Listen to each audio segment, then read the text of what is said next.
আগামী বছরের মধ্যে আন্তর্জাতিক অপরাধ ট্রাইব্যুনালে জুলাই গণহত্যার শীর্ষ নেতাদের বিচার কাজ শেষ করা হবে বলে জানিয়েছেন আন্তর্জাতিক অপরাধ ট্রাইব্যুনালের চিফ প্রসিকিউটর তাজুল ইসলাম।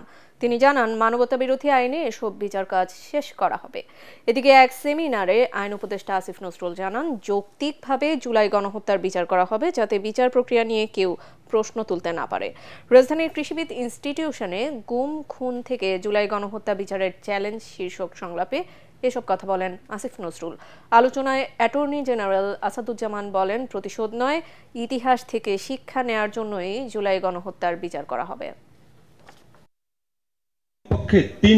কমপক্ষে 4টা বড় ধরনের মানবতা বিরোধী অপরাধের ঘটনা ঘটেছে।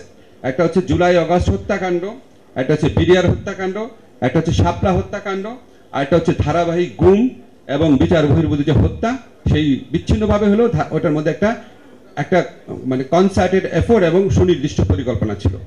আমি আপনাদের বলতে চাই, আমাদের সরকার যতদিনই আছে এই 4টা বড় ধরনের গণহত্যা বিচারের জন্য যত রকম প্রচেষ্টা দরকার আমরা অবশ্যই গ্রহণ করব এবং আমরা আশা করছি এই বিচার, এখানে দেখলাম প্রস্তাবনা বলা হচ্ছে সামনের বছর বিজয় দিবসের আগে এই বিচার অন্তত বিচারিক আদালতে সম্পন্ন হবে।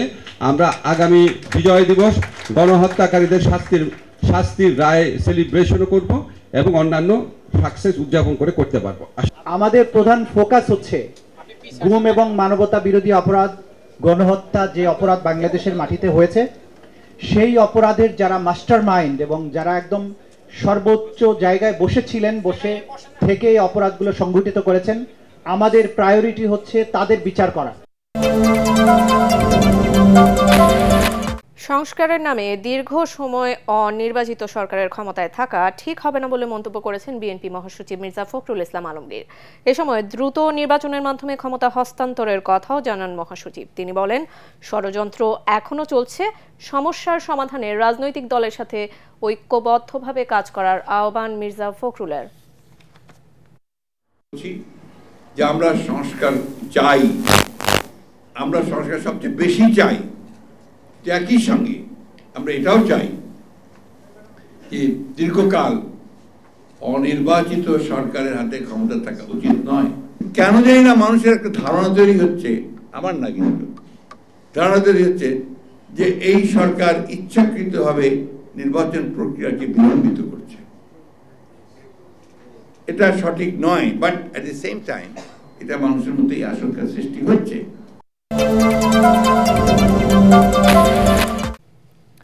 ক্ষমতায় কিভাবে আসা যায় ও গদি কিভাবে ধরে রাখা যায় তা নিয়ে সবাই ব্যস্ত থাকে, কিন্তু জনগণের কল্যাণে কেউ কাজ করতে চায় না বলে মন্তব্য করেছেন বাংলাদেশ জামায়াত ইসলামের আমির ডাক্তার শফিকুর রহমান।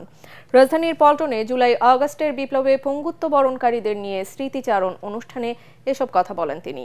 জামায়াতের আমির আরও বলেন, বৈষম্য বিরোধী ছাত্র আন্দোলনে যারা আহত ও শহীদ হয়েছেন তারা দেশের জাতীয় বীর, তাই তাদেরকে দলের ভিত্তিতে ভাগ না করার আহ্বান জানান ডাক্তার শফিকুর রহমান।